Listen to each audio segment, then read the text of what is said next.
Hello everybody, it's Shiloh here with a video tutorial for you with Pajama Crafter stamps.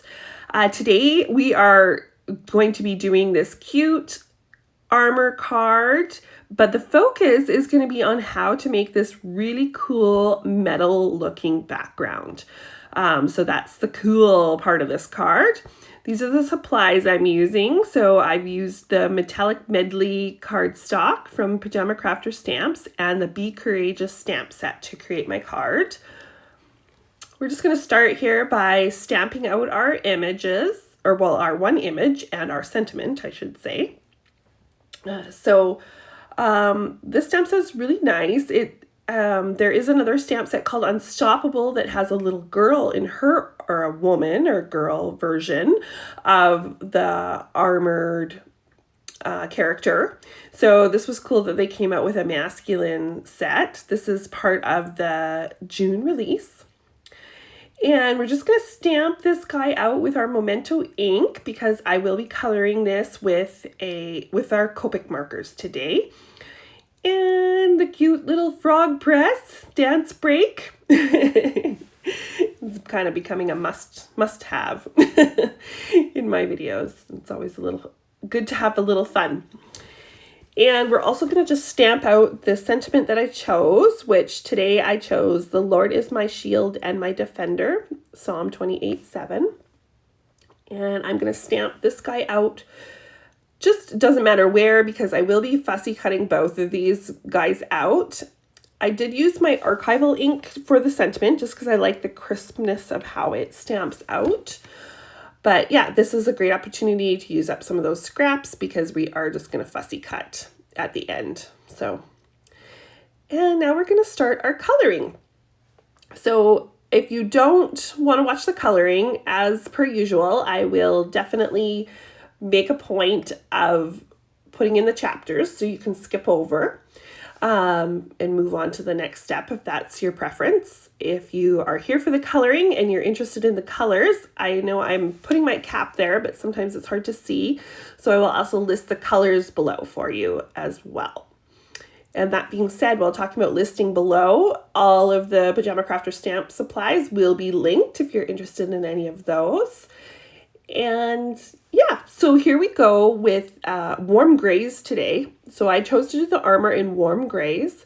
I started with my W7 for my darkest, and I did some of the armor in the darker tones. So his helmet, his gloves, and his boots and belt are all darker.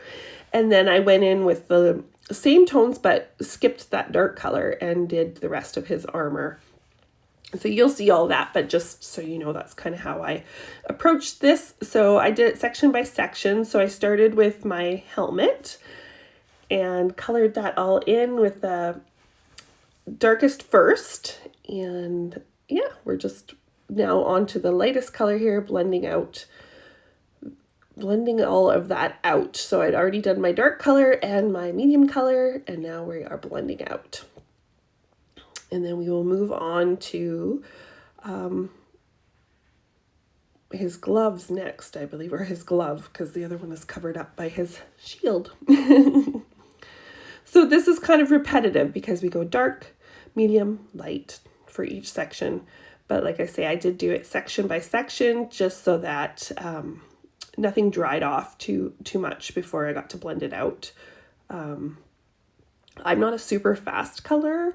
Obviously, with a lovely editing, it looks like I can color much faster than I do.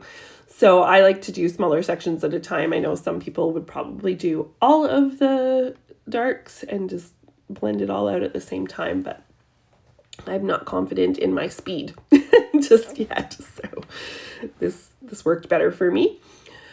But yeah, so just again doing the boots now, and same thing, W7, W5, and W3 to blend those out, and then we will go on to the lighter tones.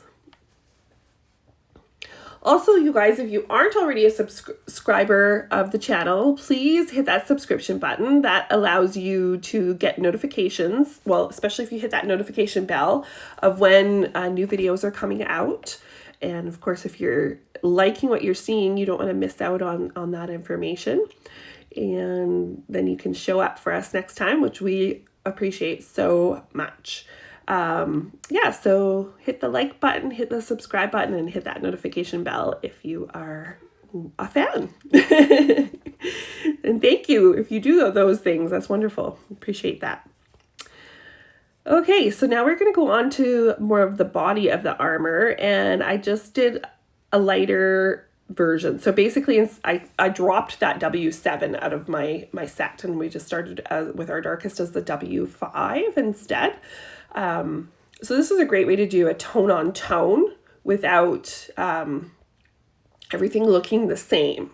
So even though all of his armor is the same color, when you see the end result here, it does look multi-dimensional, multi-toned, and that's one of the ways to achieve that.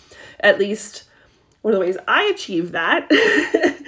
I don't consider myself a colorist. I have learned by trial and error over the years. I think I've been using my Copics for about 15 years now, and I've actually never taken lessons or anything like that. So I definitely am probably doing some things not the proper quote unquote way. But yes, this is one of the things that I like to do with tone on tone because it gives you different dimensions. So that's one of my ways of doing things. I guess that's the thing. If you haven't taken lessons, you pick up your own sense of like what works and what doesn't. And I'm sure if I took lessons, I would benefit and learn things that were like slightly different that make sense. And I shouldn't say I've never taken lessons because I do watch a lot of coloring videos, or I have in the past. And so I've learned a lot from other people's coloring, but no actual like lessons of this is how you do. So, yeah. What about you guys? Have you learned how to do Copics correctly? Have you taken any courses, or have you just learned by osmosis, or you have your own natural talent? I'd be curious to know. Definitely leave comments below. We love that. And yeah, it'd be interesting to find out where people are at. Okay, so we are moving on to his shield now and his sword. And because everything is like metallic, quote unquote, in the Copics here, like if you think about a suit of armor, a sword, it's all different metallics. And I wanted to get a little bit of a difference between his sword and his shield than all of his armor. So now I switched to cool grays is what I did. So that just gives a different look to it without it, again, being like I didn't have to bring in another color. I'm just doing cool versus warm colors of gray. And so we did a little bit darker tones again with the shield and the handle of the sword. And I'm sure that has a wonderful name that I do not know. And then we went in with the lighter tones for the sharp edge of the sword there, the blade. So yeah. And then we're going to do his face. I don't know why. Usually I start with the skin and I didn't today, but anyway, here we are. It all gets done in the end, so I don't think it really matters where you start. But yeah, we just went in with some E's here. I think I started with E11 and then E01 and then E00 for this. And just did a little bit of an outline, and now we are blending that out a little bit with our medium tone. And then we will go in with our lightest tone and fill that all in.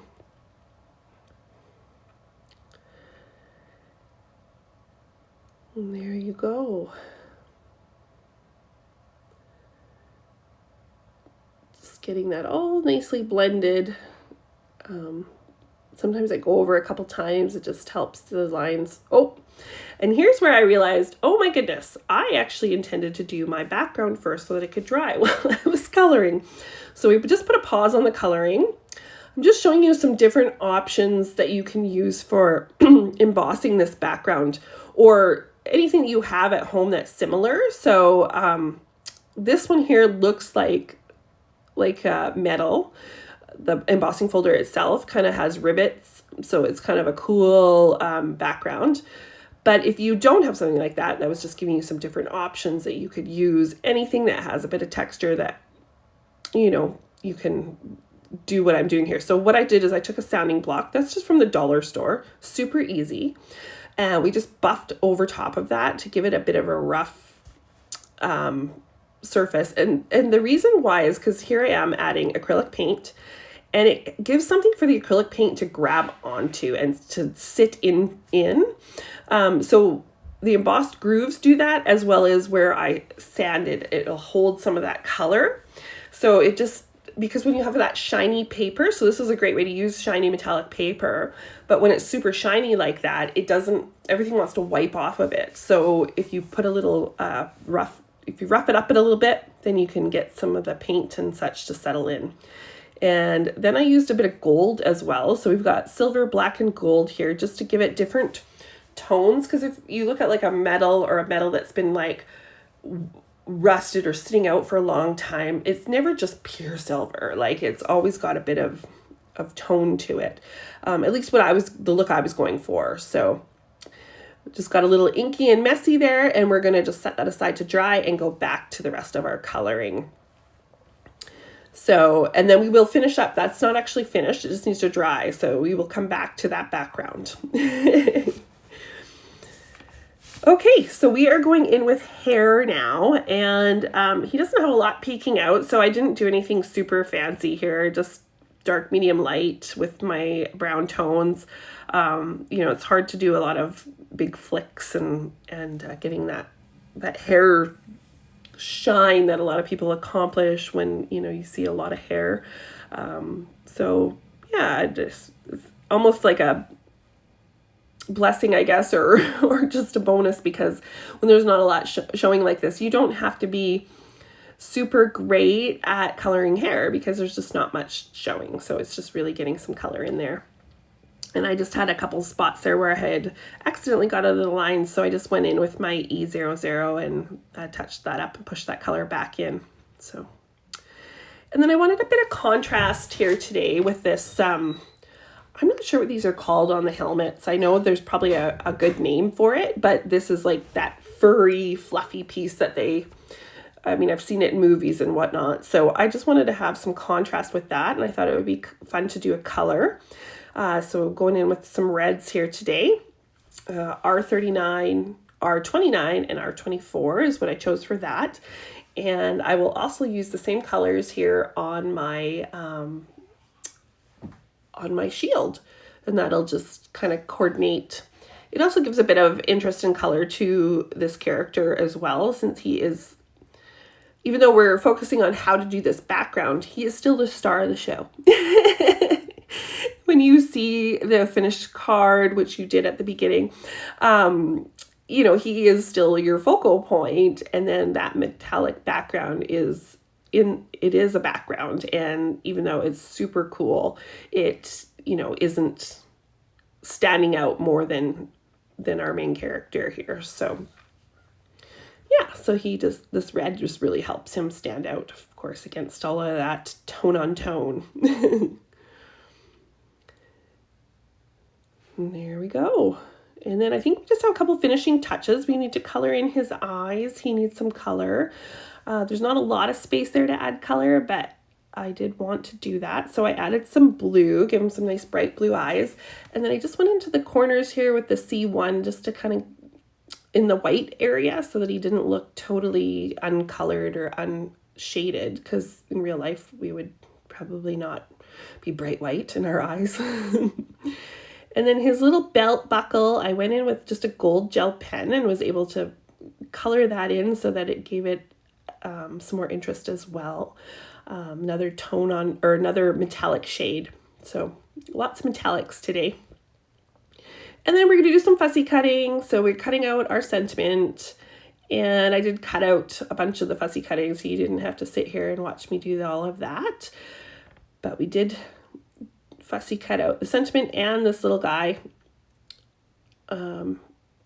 I don't mind fussy cutting, so I do fussy cut out a lot. I like the look because I use a lot of dimensional adhesive in my cards, and so I like the look of a lot of my images being cut out directly and then, you know, put onto some dimensional foam tape, and they stand out really cool. So I do that a lot, actually. So if you happen to have coordinating dies for the stamps that you choose, then obviously that works well. But if not, fussy cutting it is. Okay, so we're going back to this metal now that it's had a chance to dry, or it's not actually metal, but you know what I mean. And I'm using Rusty Hinge Distress Ink. And I'm just kind of rubbing and tapping it on here and there. I don't want tons and tons of orange, but I just want a hint of orange. And during the video, I have an overhead light. So it definitely is making this look a lot shinier than it does look in real life all the time. I mean, of course, if you're putting it directly under a light, it will look super shiny. But it doesn't look like that on the finished card so much because you're not always shining a light directly on it, but it still definitely has that metallic look. And then we're just going to go around our edge here with the black Distress Ink, and just to give the edges a finished look. We don't want any white hanging out there once we cut it. So I just cut it down to size to frame my soldier or warrior or whatever you would like to call him. And I am using some Pebbled Beach like cardstock, which is kind of a craft color from Pajama Crafter Stamps as well. And again, I will link that below. This is the perfect craft color. And I'm just going to use that to back the metal piece, just kind of as a layer. And then here I am with one of my pattern papers, and just from my stash there. And we are cutting that to fit an A2 card base. And I just wanted to go in and continue with that distressed look. So I've got my black soot here and my old school distressed tool, and we are just putting some ink around the edges. Nothing fancy. Kicking it back to those old techniques because they're still great. We're going to do a bit of stitching around these two edges. So with the power of editing, we are back with all that stitching done. Just pulling the thread to the back now, and I just tape that off so that it doesn't loosen or come undone at all. So that's my little trick there. Makes it nice and easy. And now we're ready to start assembling our card. We got all of our pieces done. So just using double-sided adhesive, I'm going to stick this directly to that craft piece. And I left this blooper in on purpose because this is where I realized, oh my goodness, this craft piece is too short. So I had to quickly cut another piece, just measuring there so that I get it right this time. And then we will re-ink the edges and fix this up. So I left this in because, hey, I'm human, and it just goes to show that we all do this kind of thing. I'm not sure what happened, but somehow I got that off by 1/4 inch and on the length. And so I wanted this perfect little border around it, and it was not the right size. So we fixed it, and here we go. And then I have this old chipboard photo corner in my stash, so it was like perfect use for it. But if you didn't have one of these, you could just use a plain piece of your metallic medley cardstock, and that would work well too, like metallic silver of any kind, and just cut a little triangle and staple that on. And then this is the main piece for our A2 card, and I have these brads that I thought were super fun just because you have that riveting look in all of the metal, and I know that armor has a lot of that look in real life as well, so I just thought it kind of mimicked that look. These ones actually look like screw heads, but even just regular brads would work just fine. So just whatever you have in your stash is going to add some interest and excuse me, add that metallic look in a different way. So we're constantly reiterating that metallic look, that tone-on-tone look in this card. And yeah, I think that's what makes it look super cool. And it's a great masculine card too. So this is a great look and effect for many different cards. So it doesn't have to be just when you use armor. You could do this for any kind of masculine look, or anytime you want metal. I think it's just, or anytime you just like this look, really. It's pretty cool. Okay, so now we're going to attach our metallic background that's framed out there in the craft with some foam tape. And we are ready to address our armor guy. We're going to add a thread nest in silver, more metallic. all the metallics and all the metals today. And metallic thread, just if you have seen me do thread nests, never work as well as regular thread. The metallic thread, for some reason, likes to do its own thing. So it's definitely more helpful if you wrap it around your fingers into loops. It doesn't like to gather into natural loops often. So this one actually worked out really quickly and really well. Sometimes I have to fight with the metallic quite a bit, but today we didn't have to, so that was good. Okay, and now we are adding some foam tape just while that guy cools. We're just adding some foam tape to our sentiment so that it's ready to stick down. And I'm just doing some double foam tape on part of the sentiment because he hangs over the back of this, over the side of this guy, and I'm using foam tape to put him down. So we need double foam tape on anything that's hanging off the edge of him. So I just centered him, and then we will add our sentiment. I didn't want to cover too much of him up, so that's one of the reasons why I fussy cut him out. And then we just put this down at the edge here. So it's just covering a little bit of his boots, not too much. And our final finishing touch for this card is some glossy accents for his eyes. If his eyes were super small, I probably wouldn't do this step, but he has those really big, cute eyes. And so I just thought adding a little bit of shine adds that interest to him. And I just use a pin if I ever go outside of the lines just to clean it up. Works really, really well for getting any big bubbles out or any outside of the lines. And that's it. That's our finished card. So here's some close-ups here of the finished product. You can see that metallic background there. And I really hope that you all give this a try. I'd be curious to know how it works out for you. So please let me know in the comments below. Thank you all so much for watching, and I hope to see you all next time.